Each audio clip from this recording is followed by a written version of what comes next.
My friends have been calling this Megalopolis. Hello, Adam Ryan Donato. Hello, welcome back to another Hard Review, and I am here to talk about one of my most anticipated movies of the year. We have Megalopolis. Megalopolis is the baby of Francis Ford Coppola. He's been wanting to make this movie forever. It's basically his Avatar. It cost a bunch of money, a bunch of studios passed on it, and then he used his wine companies, he put them together, and he used the money from that as collateral, and he made this movie, and he's doing it with people that are canceled and people who are ostracized for their beliefs or whatever, and he's really trying to bring everyone together. He really speaks about unity and peace, which is what this movie really is about. Honestly, it's really difficult at a certain point to know what this movie is about. While I was very excited for Megalopolis, I found myself wanting to enjoy it more than I was actually enjoying it. I had a really hard time connecting with any of the characters or with the overarching story or plot. I thought this movie tonally was a little crazy as well. There was some humor that just felt like it was way too spotty to be on purpose. One of my favorite moments in this movie is the way that Adam Driver says the word club. My buddy said that this movie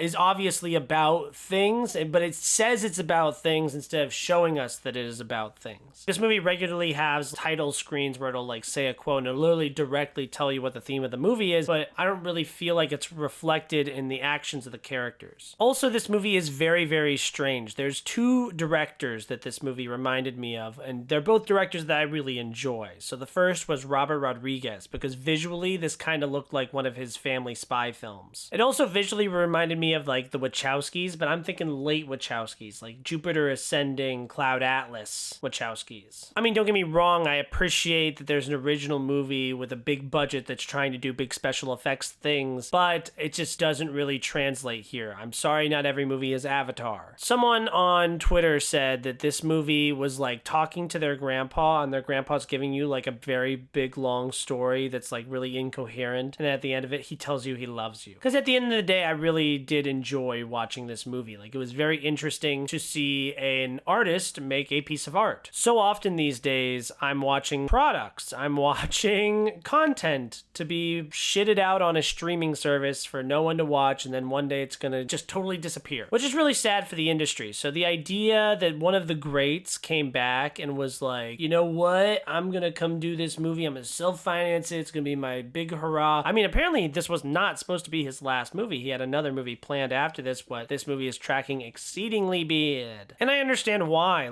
I'm the big proponent of there's not a lot of movie stars out there in the world, but Adam Driver's definitely not one of them. Don't get me wrong, Adam Driver's wonderful, but he's just not someone who puts butts in seats. Not to get sidetracked, but my second director that this movie reminded me of was Baz Luhrmann. Specifically Romeo plus Juliet and The Great Gatsby. Both of those movies really attempt to take things that are a part of history and modernize them and update them for a modern audience. It works to varying degrees of success. I totally understand if someone doesn't like hearing Jay-Z during The Great Gatsby, but I think it's an interesting artistic choice. And whoa, is this movie not without its own artistic choices. I thought it was interesting because very clearly it's about the fall of Rome and how that feels like where we're going in our modern society today, and the way that they visually show that. They love the imagery of the marble statues and the columns and the big buildings and everything, but also the characters, their haircuts will look like they're from Roman times, and also their attire usually will as well. It serves a purpose as well. It was only being adorned by the rich and wealthy. The poor couldn't afford to wear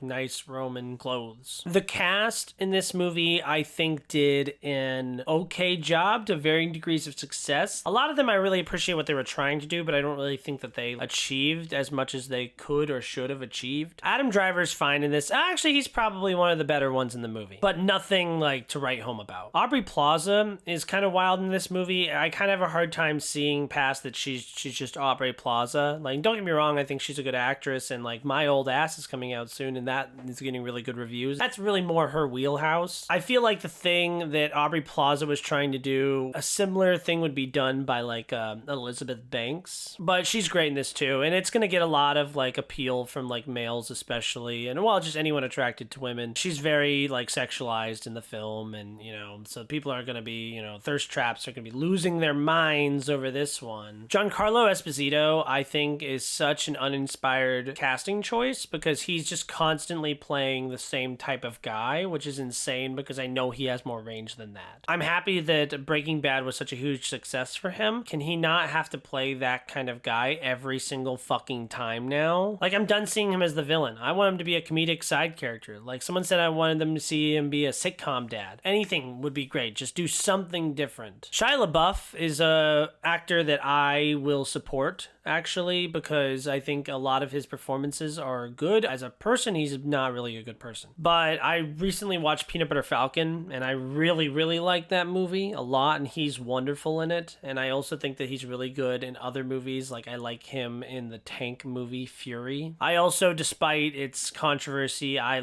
really liked Honey Boy. I thought that was a wonderful movie, and he's really wonderful in it, and I give him a lot of credit for it. I also do think he is a little fun in the Transformers movies. Like, he's not necessarily the problem with those. But here, he's so weird. He's, like, whining. He's, like, dancing around the entire... He's just a total, like, fool. This feels like a John Leguizamo type, performance. Jon Voight delivers maybe the funniest moment in this movie, which is wonderful. Other than that, though, he's okay. I don't know. I do appreciate a lot what was going on with the camera. There's a lot of awesome shots in this movie and the way that things were framed and how they would transition from one shot into another. I thought it was well planned and it was visually interesting. That's one thing I can't say about this movie is that it wasn't visually interesting. Did it entirely work? No. I think most of this movie doesn't work. I just enjoyed watching it. I got a lot out of it and I thought it was interesting watching an artist try to make a fucking movie. A big epic movie. How many of these do we get? It wasn't actively annoying. I enjoyed it. I get what he was going for. It's very like hopeful, the idea that like we need to move forward. Like human beings are capable of doing so much. There is a way, a path forward. This viewing that I had of the film was also altered by the fact that there was a 40-minute Q&A before the movie with Francis Ford Coppola, Robert De Niro, and Spike Lee, which I love Spike Lee. Obviously, I love Robert De Niro as well. At one point, Francis Ford Coppola brings up that him and Donald Trump went to the same military school, but that he was a few years older than him. And if we're out here saying that Donald Trump is too old to be in office, then, I mean, I don't know. I think it might be harder making a movie than being in office. Seriously. I mean, unless it's going well, like, unless you're Spielberg or Scorsese. But this movie is pretty indicative that he's donezo. I mean, like what? When was the last time he made a good movie? Decades ago? Don't get me wrong, he's one of the greats, like Apocalypse Now. That's one thing he brought up. He was actually like, a lot of people didn't like Apocalypse Now when it first came out, which is so fucking funny. I mean, imagine how big-headed you would be if you made the fucking Godfather. That Q&A really devolved into a big political discussion, and like Robert De Niro was just like, don't vote for Donald Trump. Donald Trump could not direct this movie, which ended up being like, I don't know. I wouldn't necessarily say that. Also, there was a lot of talk about that, about this movie getting like canceled and whatnot by people. Francis Ford Coppola did the kissing women on set thing, but this movie is kind of doing it for itself. Like, I enjoyed it, I appreciated it, I had a good time, I got what the movie was trying to go for. I didn't think it worked in a lot of ways, but I really had a good time watching it. I thought it was very, very interesting. I'm sorry, like, I watched so many Venom 3s and Beetlejuice 2s. Like, I'm sorry that I enjoyed consuming a new story that I haven't seen before and a filmmaker take a very bold swing. Like, I thought it was very interesting, and some things did work about it, but most of the stuff doesn't work in this movie. All of the themes are such bullshit. I'd recommend this movie to cinephiles out there, like, finishing off one of the greats' careers, like, this big of a swing. Like, you really can learn a lot by what went wrong here, but also what went right here. I'm giving this one a 3 out of 5. It's way closer to a 2 than a 4. I totally understand if people hate this movie, and I totally understand if people really like this movie, actually. Thank you guys so much for watching this video. Tell me what your favorite Francis Ford Coppola movie is. Mine would probably be really boring. It would just be The Godfather Part 2. Yeah, I'm taking 2 over 1 because the ending of 2